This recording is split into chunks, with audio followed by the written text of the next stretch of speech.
everyone, and welcome to another episode of Rome. My name is Shelby Wright, and today I am here at the Indianapolis Regional Airport, discovering one of Hancock County's most hidden treasures. Her name is Hot Stuff, and there are only 3 of her kind in the world. Come with me as we discover more about her. Let's go Rome! I'm Glenn Matejcik. I'm the Vice President of the American Military Heritage Foundation. And my day job has me flying large aircraft around the world hauling freight. And on the side I fly the harpoon for the organization. I also instruct in the aircraft and do any sort of educational efforts that are required. The aircraft itself has its roots back in the earliest days with Lockheed. The gene pool for the aircraft actually goes back to the airplane that Amelia Earhart was lost in.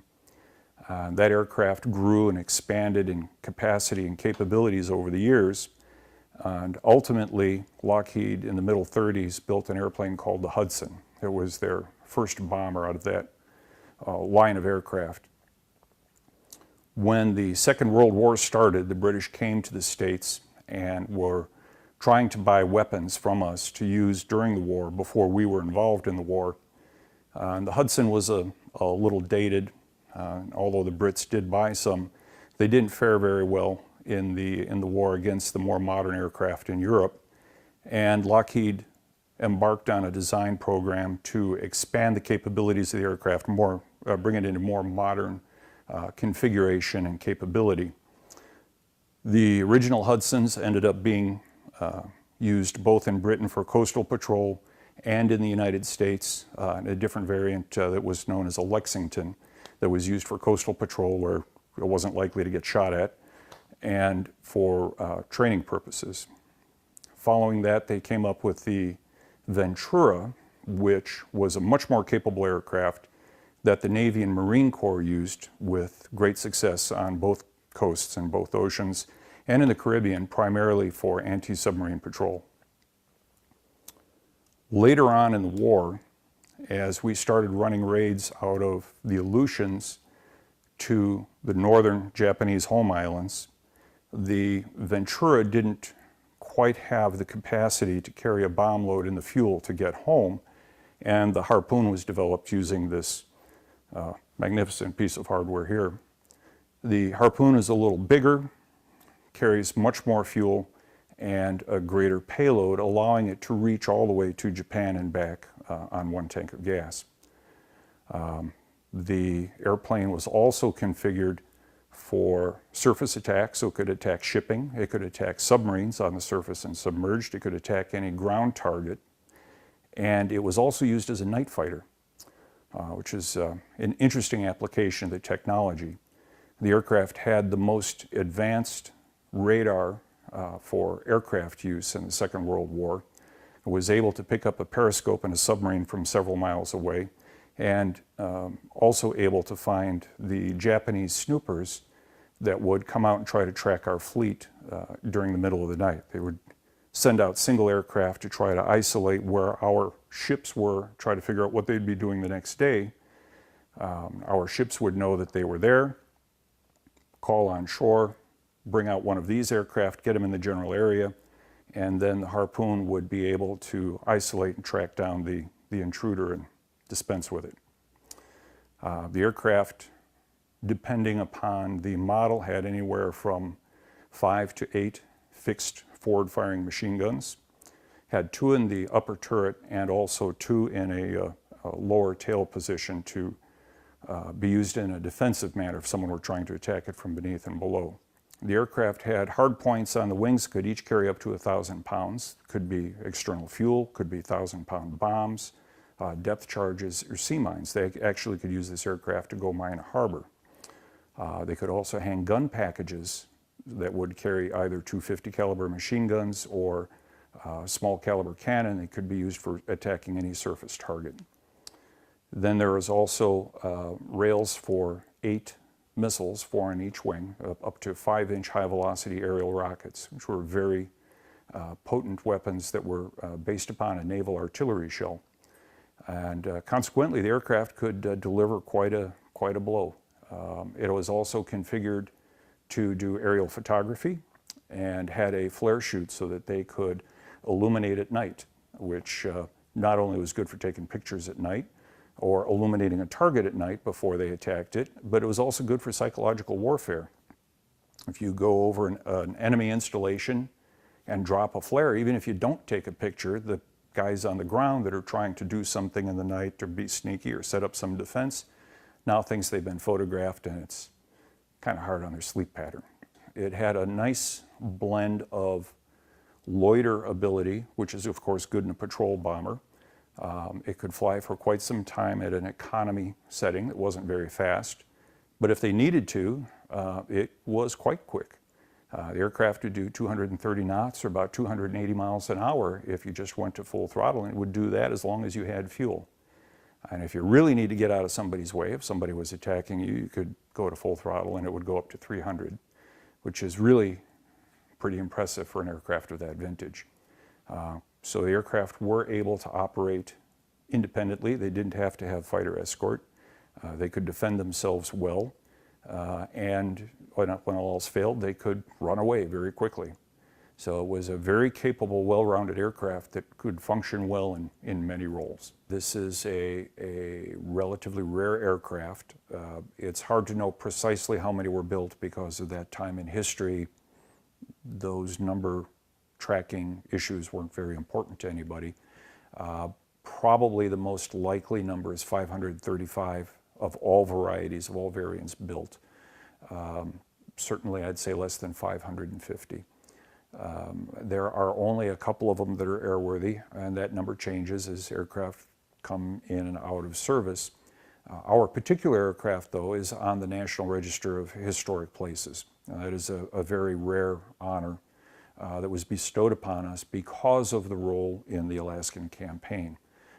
That is a significant activity that is forgotten. It rarely turns up in history books or in the general awareness of the war, but it was a strategic effort that actually had a significant impact on the outcome of the war. And our mission is to preserve the aircraft and to be able to present it to the public in a museum setting at home and to be able to take it on the road to display it and present that story. This is only the third aircraft ever to be listed on the National Register of Historic Places, and the other two are in museums. They're static. They can't be brought to the public. The public has to go to them. And we find it very interesting and very successful, or perhaps a better word would be engaging with the public. The people are drawn to the story. They tend to come up and look at the airplane and show some level of interest, but once they hear the story of what the aircraft has done and what our mission is with it, they become much more enthusiastic about it. As a volunteer organization, we're all people from all walks of life that have our normal day jobs and existences, and we're strictly a volunteer group. So we welcome anybody. You do not have to be an aviation professional. You do not have to be a professional mechanic or anything. We have everything that needs to be done, from sweeping the floor to organizing the books to booking air shows to managing our inventory for the souvenirs that we sell during air shows, to maintaining the aircraft, to flying the aircraft. There's room for anybody and everybody wherever they are comfortable working. We have the skilled professionals to manage the situation and oversee it and make sure that everything is done correctly. We have a set of checks and balances in place to make sure that things don't get missed and that everything is done to the best of our ability. And so far it works.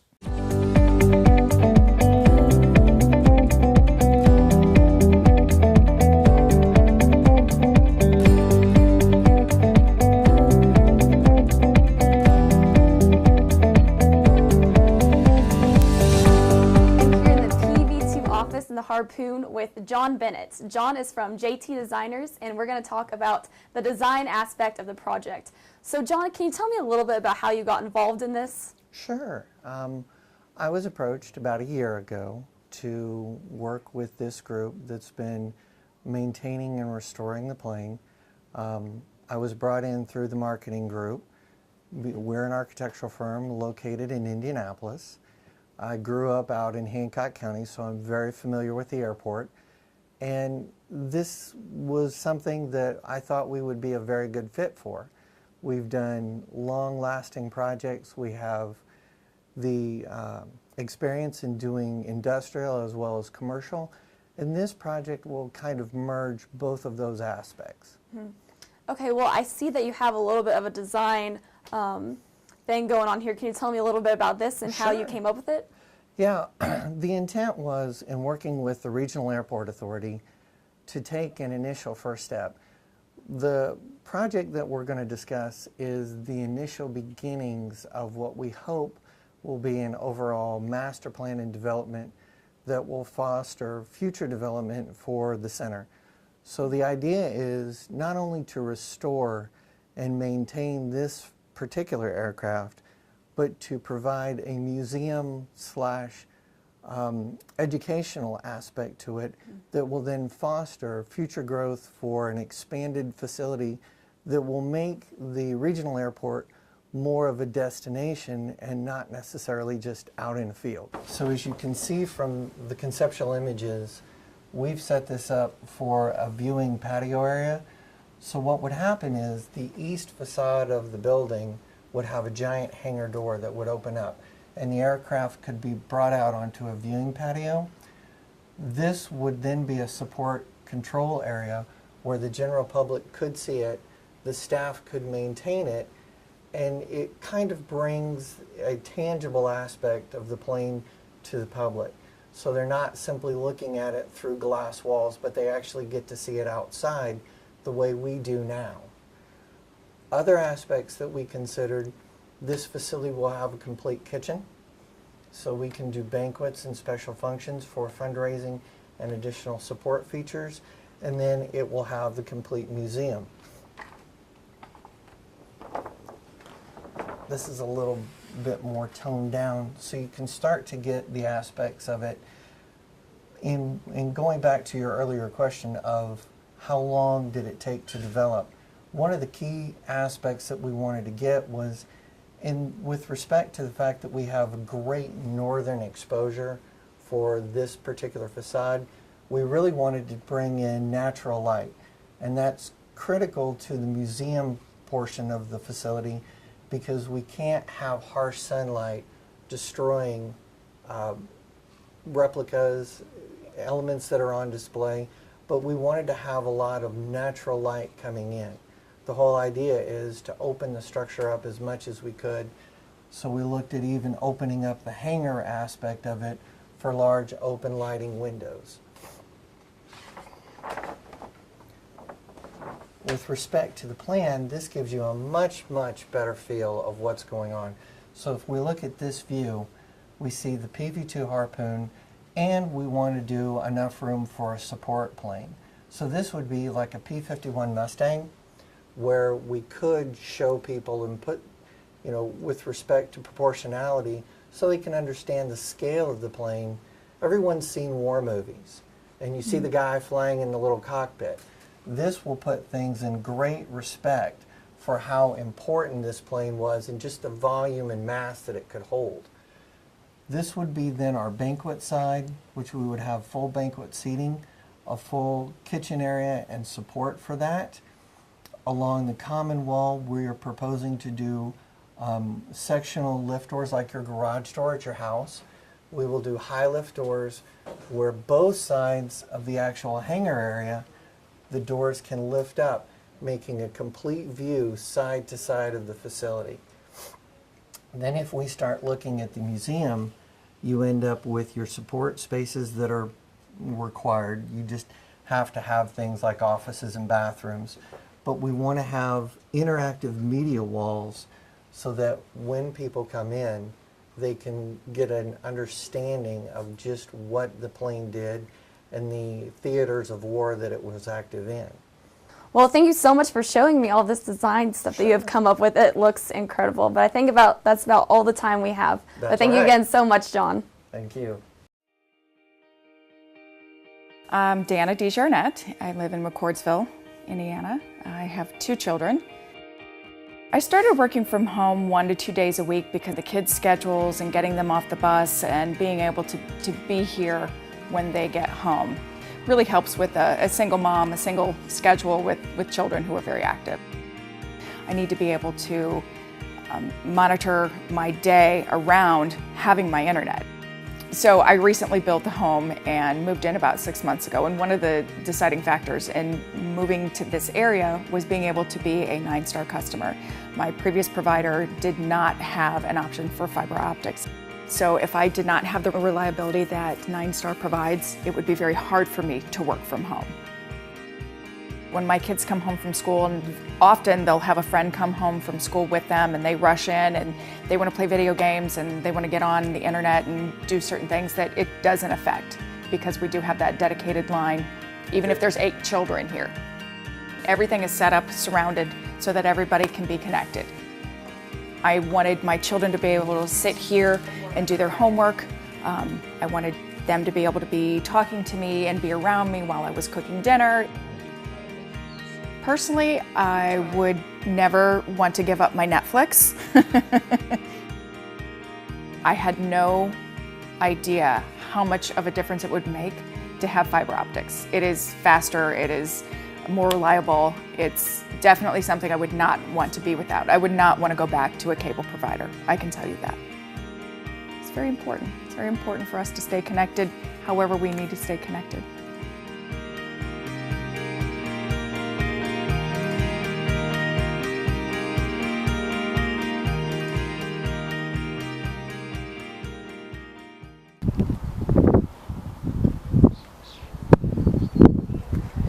We're back, and I'm here with Galen Piercy and Rich Suter, and we are sitting actually in Hot Stuff herself. So Galen, would you mind telling us about the plane and how did it end up here in Indianapolis Regional?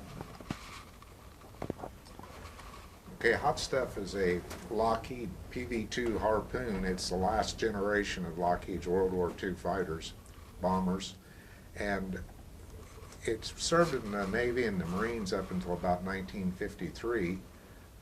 Then they were sold off. The interesting thing about that was prior to them selling them off to the customers, the Japanese actually used it in their coastal defense force after it even bombed them.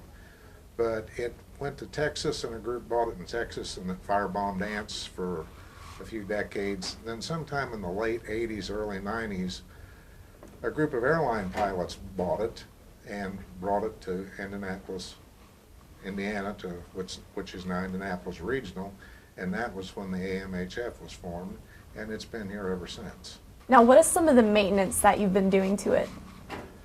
Well, in the time that I've been with it, which has been a little over 10 years, we've changed 2 engines.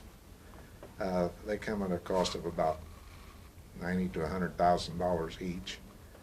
We are now in the process of putting in all new fuel tanks completely from.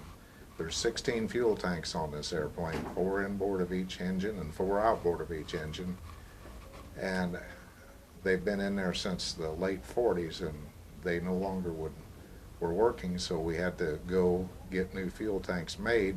You just don't run down to the local hardware store or the local automotive store and order up a couple fuel tanks. We had to ship these all off to California, and they were all custom made. And then we are installing them in the plane, and they should be completed later this week or next week. She's always got something that we need to fix. No matter what we do, there's something that needs to be fixed, and that's one of the reasons in the maintenance department that we really need to get this airplane inside a building, because the weather is taking its toll. And we spend probably 60% of our time opening and closing, and 30% of the time actually doing maintenance to the airplane. The stress panels that we have to remove to get to the fuel tanks require about 600 to 800 screws to take out to get the panels off. So you take the panel off, you get it on the ground, then you go up and you work on the fuel tanks, and before you can go home you have to put that panel all back on and put all those screws back in to hold the airplane together. It's setting out in the weather, the rain, the wind, the snow. And this takes a toll on the airplane. It also takes a toll on the people that work on it. Now, I know they flew these out of the Aleutian Islands, and the weather up there was worse, but we don't like to work in that weather. We don't work on wet, icy wings. That asks for meeting concrete, and it's hard. So we have a continuous maintenance program. There's always something that needs to be fixed. If we had the hangar, the last air show, we would roll it into the hangar, take all the panels off, put them all on their shelves, all the cowling off, and then we'd go to work. We could work all day long, go home of an evening, come back the next day, or with lights in the hangar, we could even work at night. Well, the way it is now, we can only work when the sun's shining and it's not raining and the wind's not blowing too hard. Well, Rich, what is your part in this journey? Well, I'm currently the president of the AMHF and get involved in the day-to-day operations, some of the behind-the-scenes operation, but I also get involved in membership and promoting the airplane. There's a lot of business side of the operation as well, maintaining insurance and all of the paperwork that has to be done to stay legal with the FAA, things of that nature.